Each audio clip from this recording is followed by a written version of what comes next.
आज जो हम साझे का चैप्टर चला रहे हैं, और साझे का अलग से कोई बहुत ज्यादा कॉन्सेप्ट है नहीं, केवल जो हम अभी पढ़ गए चैप्टर अनुपात समानुपात, अगर वो आ गया तो ये मान के चलो कि साझा भी हमारे पास जो है 50 से 60% आ गए। एक चीज का ध्यान रखना, एक नोट है और बाकी सारा जो है इसमें हमें क्वेश्चनों से ही पता लगेगा क्या करना है क्या नहीं करना। क्या लाभ या हानि, क्योंकि साझा जो होगा उसमें लाभ भी हो सके और हानि भी हो सके। ठीक है, लाभ या हानि का अनुपात, लाभ या हानि का अनुपात लगाई गई पूंजी और समय के गुणनफल के अनुपात के बराबर होता है।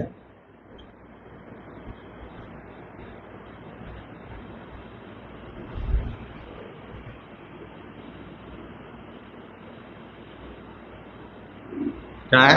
लाभ या हानि का अनुपात लगाई गई पूंजी और समय के गुणनफल के अनुपात के बराबर होता है। बस इस बात का ध्यान रखना, क्वेश्चन सारे उत्तर मिल जाए। ठीक है, जैसे हम क्वेश्चनों से ही शुरुआत करें और पहले क्वेश्चन की यहां पर बात करें।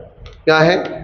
नीना और मीना ने क्रमशः 30,000 और 45,000 रुपए के निवेश से साझेदारी में व्यापार आरंभ किया। 2 वर्ष बाद कितना यहाँ पे 1,50,000 रुपए के लाभ में मीना का भाग हमें बता। देखो, दो यहाँ पे कैंडिडेट है, नीना और मीना। इन्होंने कितने कितने रुपए लगाए? इसने लगाए 30,000 रुपए और इसने लगाए हैं 45,000 रुपए। ठीक है, 2 वर्ष बाद। अब यहां पे जो समय है अगर वो बराबर है तो आप समय को लिखो या ना लिखो, बात बराबर ही है। क्योंकि उसका क्या कारण है, जैसे 2 साल है, मैंने 2 यहां लिख दिया, जो ऊपर की बात लिखी, तो क्या है 2 से 2 कट गया, तो ये 2 से 2 कट गया। इसका मतलब अगर मैं इस 2 को लिखता या ना लिखता कोई फर्क नहीं पड़ता। अनुपात निकाल दो, 3 0 से 3 0 गई, 15 दूनी 30 और 15 तिया 45। इसका मतलब इनके जो लाभ का अनुपात होगा वो 2:3 के अनुपात में होगा। 2 और 3 हो गए 5, बराबर हो गया 1.5 लाख के। किसका निकालना हमें? हमें निकालना है मीना का। मीना का है 3 भाग, तो मीना का जो भाग आ जाएगा 5 तिया 15,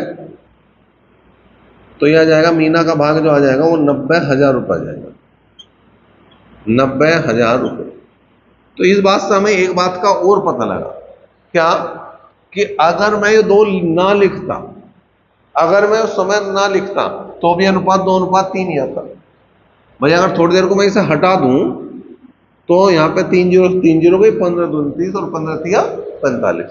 तो यहाँ पे एक नोट और लिखा जा सके, क्या कि यदि समय बराबर है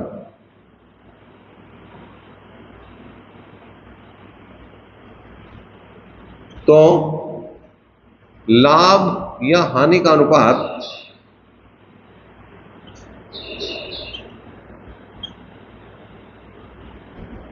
लगाई गई पूंजी के अनुपात के बराबर होता है।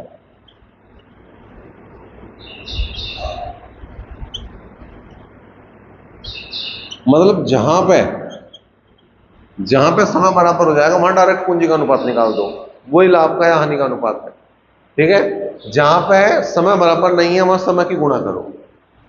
दूसरी बात इसमें, यहां अगर पूंजी बराबर हो जाए तो फिर जो लाभ या हानि का अनुपात जो वो समय के अनुपात में बराबर हो जाएगा भैया, समय के अनुपात के बराबर हो जाएगा।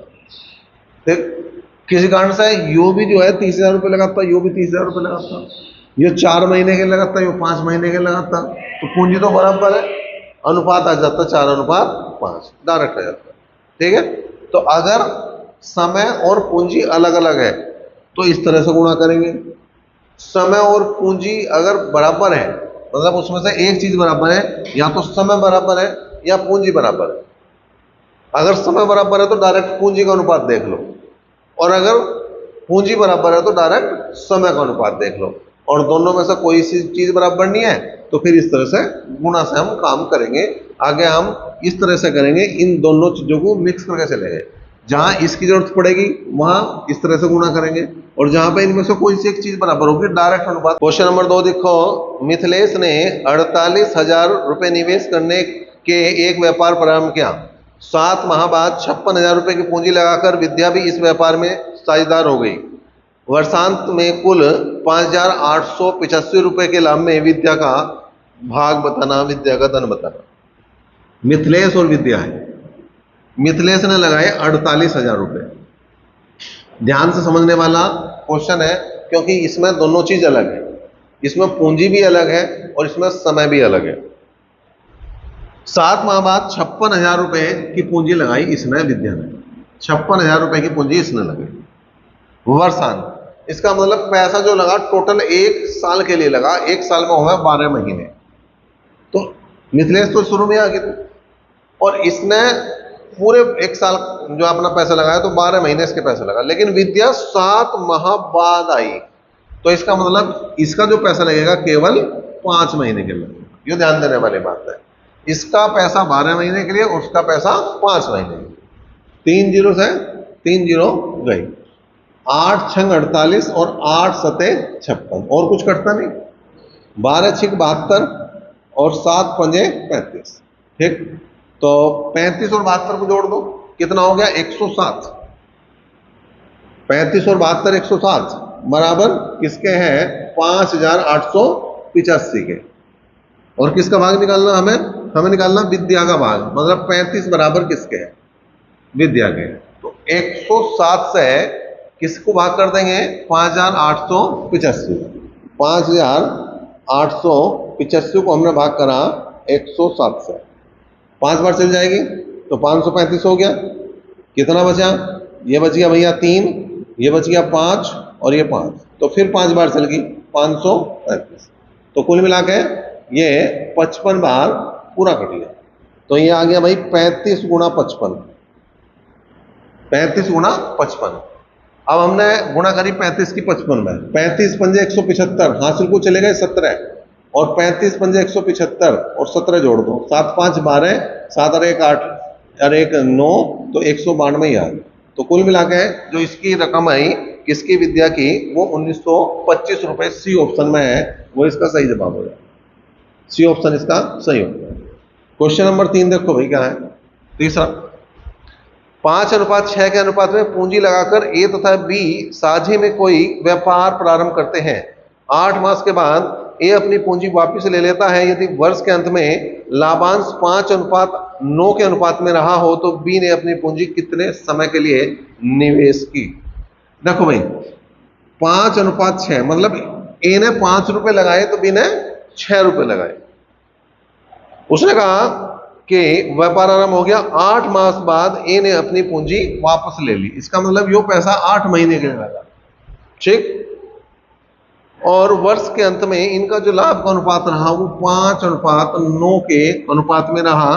तो बी ने कितने महीने के लिए पूंजी लगाई ये बता। 5 से 5 गया, 3 दूनी 6, 3 तिया 9, 2 चौक 8 और 4 तिया 12 माह। तो इसका जो बी का पैसा लगेगा वो 12 माह के लिए लगेगा। ये मैंने करके बताया।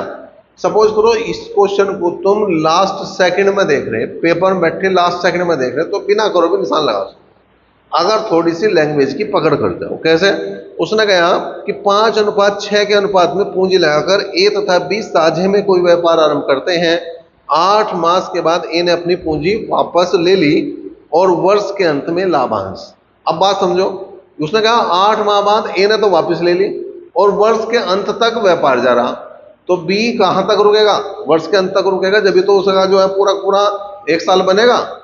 और बी ने स्टार्टिंग में पैसा लगाया था, वर्ष के अंत तक कौन रुक रहा, बी रुक रहा। इसका मतलब सीधा सा हिसाब था, इसने 12 महीने के लिए पैसा लगाया था। हम करना भी करते तो भी इसका 12 महीने डायरेक्ट आंसर लगा देते। एक वर्ष अगर कहीं ऑप्शन में आता वो लगा देते, या 12 माह ऑप्शन में आता वो लगा देते।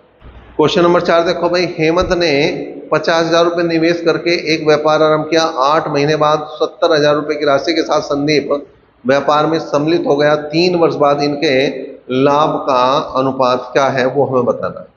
हेमंत और दूसरा है भैया संदीप। हेमंत ने 50,000 रुपये लगाए और संदीप ने 70,000 रुपये लगाए। 3 साल के लिए व्यापार चला और जो 8 महीने बाद आया था, 3 साल का मतलब 12 13 36 महीने, 8 महीने घटा तो ये आ गया 28 महीने। 4 जीरो इसके साथ, 4 इसके साथ, ठीक है भाई। कुछ काट दो कटता हो तो 4 से कट जाएगा। 4 निम 36, 4 सते 28, तो 5 नम 45 और 7 सते 49। तो इनका जो अनुपात बनेगा वो 45 अनुपात 49 बनेगा। ए ऑप्शन इसका सही हो जाएगा। 5वां क्वेश्चन देखो क्या है। प्रकाश, सुनील और अनिल ने संयुक्त रूप से 11 लाख, 16.5 लाख और 8,25,000 रुपए के निवेश से एक व्यापार आरंभ किया। 3 वर्ष के अंत में उसके द्वारा कमाया गया लाभ 19,50,000 रुपए था। इस लाभ में अनिल का भाग 50% कितना होगा? अनिल के भाग का 50%। देखो कौन है? प्रकाश है, सुनील है और अनिल है। इसने 11 लाख रुपए लगाए, इसने 16.5 लगाए, इसने 8.25 लगाए 3 वर्ष के अंत में। अब देखो समय बराबर है, समय सबका 3 साल है, कहीं उसने कम बढ़ती नहीं करा, ठीक है। तो हमें समय लिखने की जरूरत नहीं है, डायरेक्ट पॉइंट हटाओ। अब पॉइंट हटाने के लिए हमने क्या करा? 2 जीरो लगा के पॉइंट हटा दिया, ठीक है। अब क्या करेंगे? 11 से काट दिया, 100 बार कटा। 11 से काट दिया, 11 कम 11, 11 पंजे 55, 11 सत्ते 70 और 11 पंजे 55, 25 चौका 100, 25 छक्का 150 और 25 तिया 75।